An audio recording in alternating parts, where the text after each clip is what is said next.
தமிழ்நாடு தனது அண்டை மாநிலங்களுடன் நதி நீர் பங்கீடு, பொருளாதாரம், கல்வி, கலாச்சாரம் மற்றும் போக்குவரத்து துறைகளில் நல்லுறவை பேணி வருகிறது. பரஸ்பர மரியாதை, ஒத்துழைப்பு மற்றும் கூட்டாட்சி தத்துவத்தின் அடிப்படையில் அண்டை மாநிலங்களுடனான நட்புறவை வலுப்படுத்தவும் நமது ஆட்சியில் காக்கப்படுகிறது. மாண்புமிகு பேரவைத் தலைவர் அவர்களே, சட்டம் ஒழுங்கை பத்தி பேச்சு வந்தது.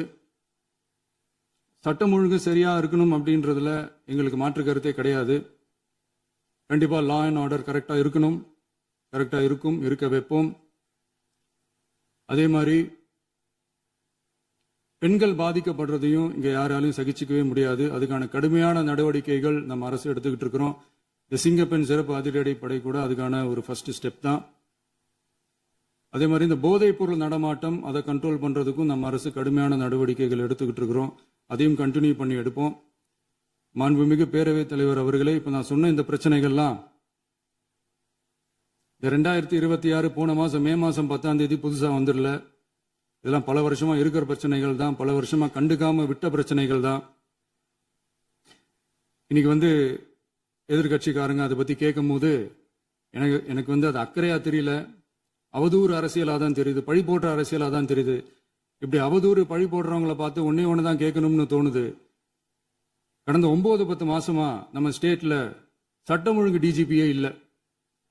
சட்டம் ஒழுங்கு டிஜிபியை போடுங்கன்னு சொல்லி எல்லாம் ஓஞ்சி போயிட்டோம். போன ஆட்சியில நடந்ததுக்கெல்லாம் இப்பதான் விடையே கண்டுபிடிக்கிறோம் நம்ம ஆட்சியில்.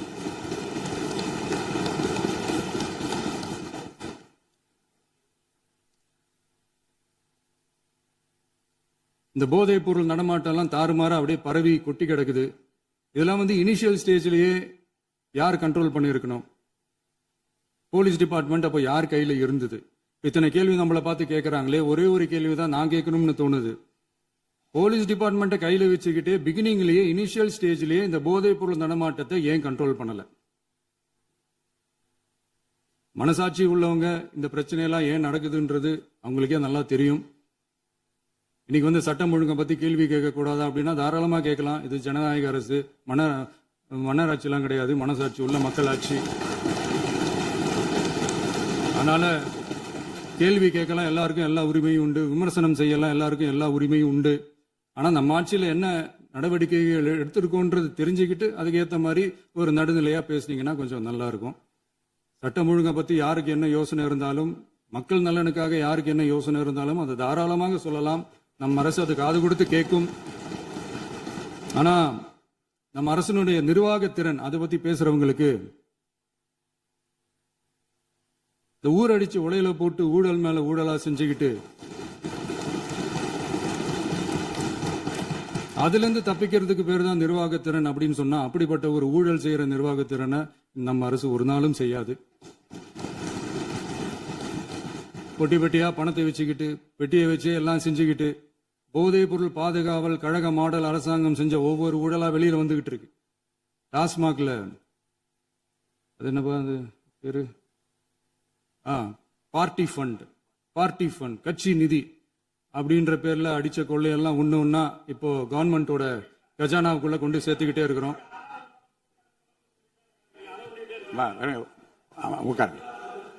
மாண்புமிகு முதல்வர்கள் பதில் உரைக்கு பிறகு முதல்வர் பதிலுக்கு பிறகு நேரம் தரேன். அப்ப அவங்க பேசட்டும். அவங்கள பேச அனுமதி. உட்காருங்க.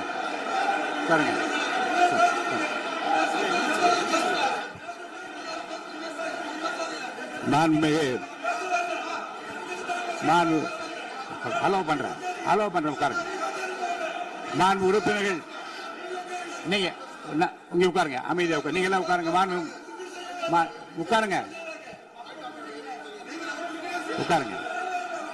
மாண்புமிகு நீங்க எல்லாரும் உட்காருங்க. அமைதியா உட்காருங்க. இருங்க. உட்காருங்க. அப்புறம் நீங்க என்ன உட்காருங்க. நான் கொடுப்பேன். உட்காருங்க. நான் பாயிண்ட் ஆஃப் வர கொடுங்க. நான் கொடுக்குறேன். உட்காருங்க.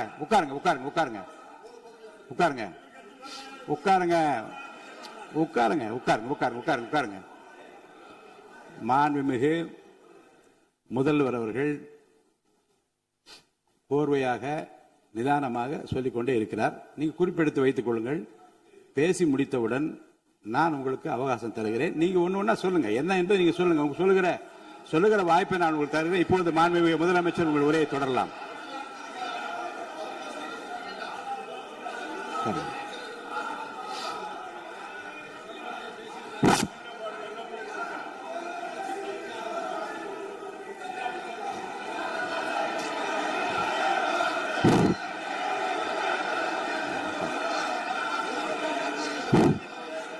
உட்காருங்க. நான் எழுந்த பிறகு உட்கார்றதுதான் முறை. உட்காருங்க, எல்லாரும் உட்காருங்க. தேசிய உட்கார். நான் அலோவ் பண்றேன். உட்காருங்க, அமைதியா உட்காருங்க. நான் அலோவ் பண்றேன். அமைதியா உட்காருங்க. அங்க இருந்து குரல் கொடுக்காதீங்க. உட்காருங்க.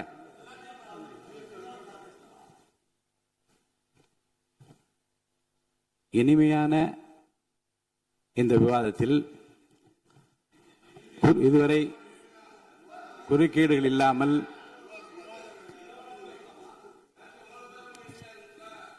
கொஞ்சம் அமைதியா இருங்க. மாண்புமிகு முதல்வர் அவர்கள் பேசி முடித்தவுடன் பாயிண்ட் ஆஃப் ஆர்டர் கேட்டிருக்கேன். நான் அனுமதிக்கிறேன். எதிர்க்கட்சி தலைவருக்கு மட்டும் நான் அனுமதி தருகிறேன். அவர் எழுந்து பேசலாம். முதலமைச்சர் நீங்க கண்டினியூ பண்ணி முடிக்கலாம். நீ எல்லாரும் எழுந்துச்சீங்கன்னா சரி வராது. உட்காருங்க. நான் சொல்லியிருக்கேன். உட்காருங்க.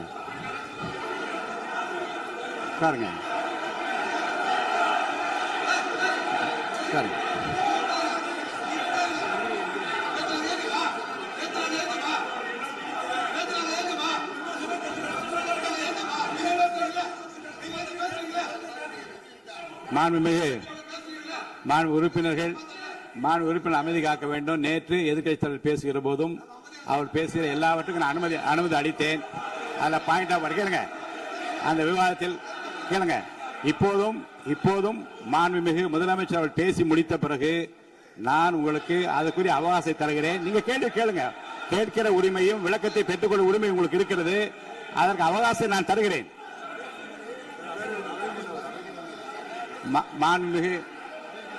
மாண்புமிகு உறுப்பினர் அமருங்க.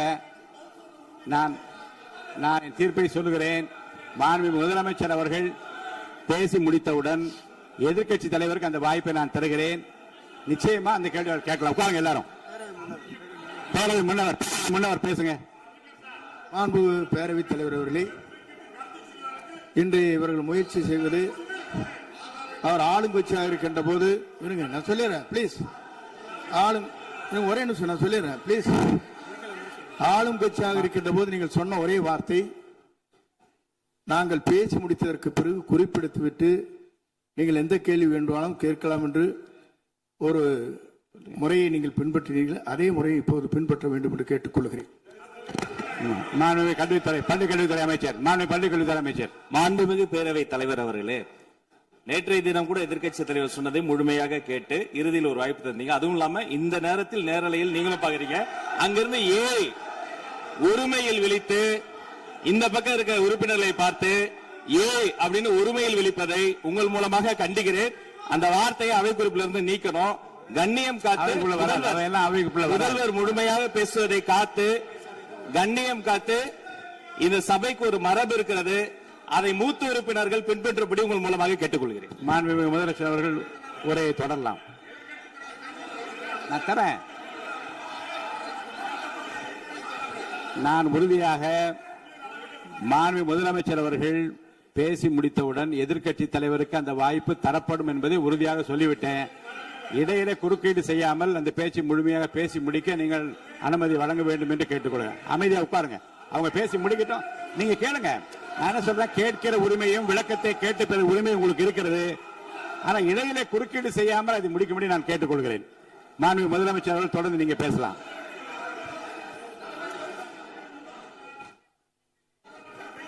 எதிர்க்கட்சி தலைவர் அவர்கள் உங்கள் கட்சியினுடைய உறுப்பினரை அமைதிப்படுத்த வேண்டும் என்று நான் கேட்டுக்கொள்கிறேன். உங்களுக்கு வாய்ப்பு தரவில்லை என்றால் அவர் எழுந்து நிற்பதில் நியாயம் இருக்கு. வாய்ப்பு தரப்போகிறேன். மாண்புமிகு முதலமைச்சர் அவர்கள் பேசி முடித்தவுடன் உங்களுக்கு வாய்ப்பு தரப்படும். அது வரைக்கும் உங்களுடைய உறுப்பினரை அமைதி காக்க நீங்கள் தான் பார்த்துக் கொள்ள வேண்டும். மாண்புமிகு அவை முன்னவர்.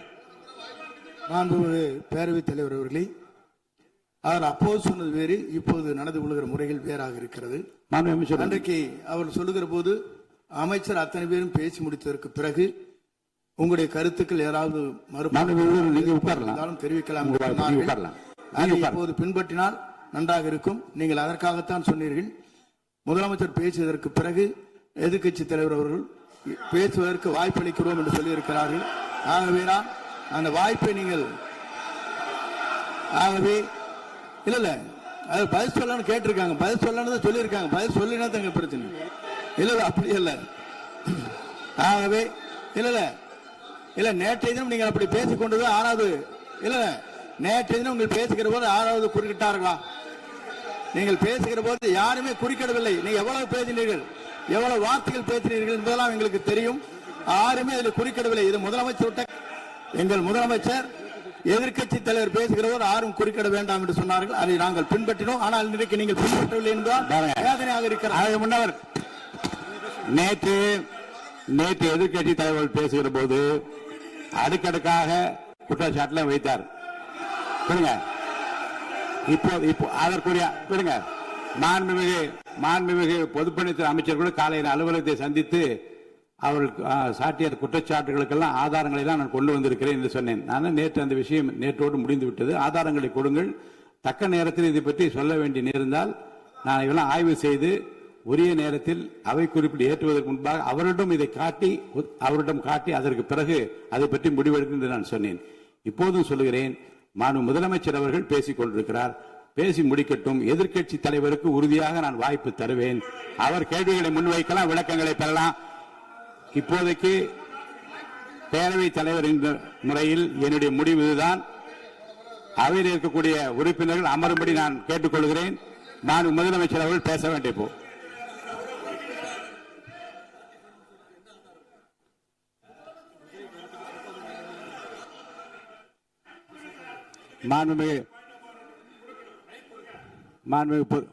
இருங்க.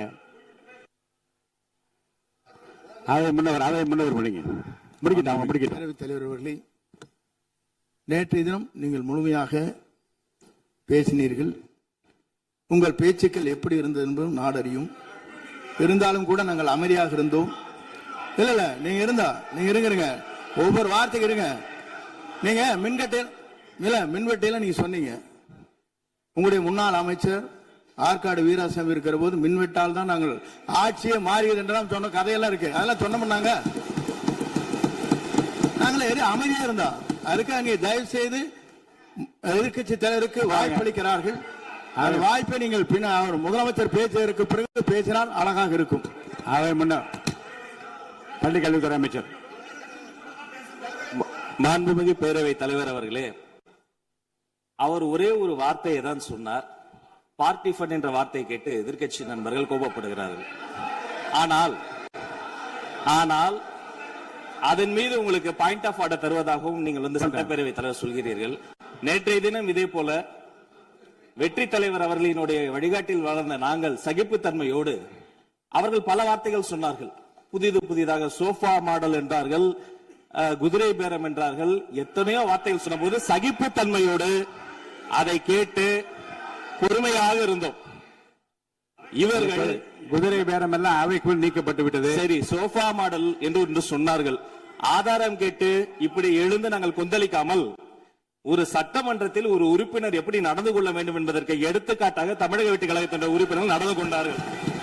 இப்போது மதிப்பிற்குரிய எதிர்க்கட்சி தலைவர் அவர்களை உங்கள் ஊடாக நான் கேட்பது என்னவென்றால், அவர்களினுடைய கட்சி உறுப்பினர்களை அவர் அமைதிப்படுத்தி முதல்வர் அவர்கள் உரையை முழுமையாக கேட்டு சகிப்புத்தன்மைக்கு சட்டமன்றத்தில் இந்த பக்கம் மட்டுமல்ல அந்த பக்கமும் எடுத்துக்காட்டாக இருப்பதற்கு அவர் வழிவகை செய்ய வேண்டும் என்று உங்கள் மூலமாக கேட்டுக்கொள்கிறேன். நான் பொதுப்பணித்துறை அமைச்சர்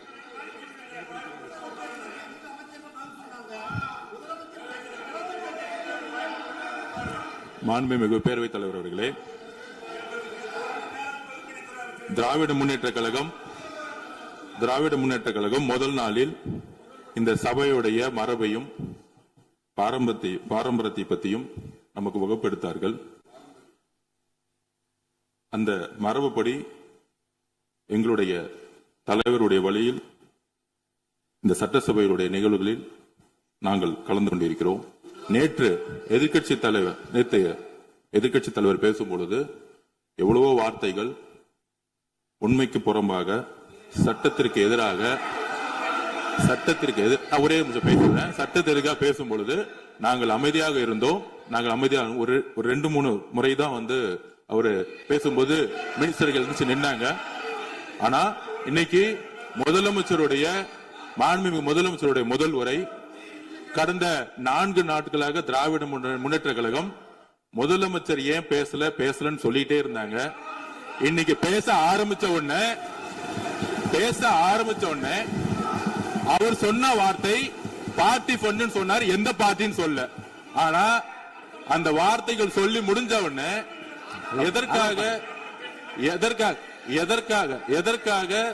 எதற்காக முதலமைச்சருடைய பேச்ச இவங்க வந்து குறுக்கிறாங்கன்னு தெரியல. நீங்கள் சொன்னது படி முதலமைச்சர் பேச வேண்டும். பேசிய பின்பு கருத்துகளுக்கு பதிலளிக்க அவர்கள் பதிலளிக்கும், நாங்களும் பதிலளிக்க தயாராக இருக்கிறோம். பதிவு பண்றோம்.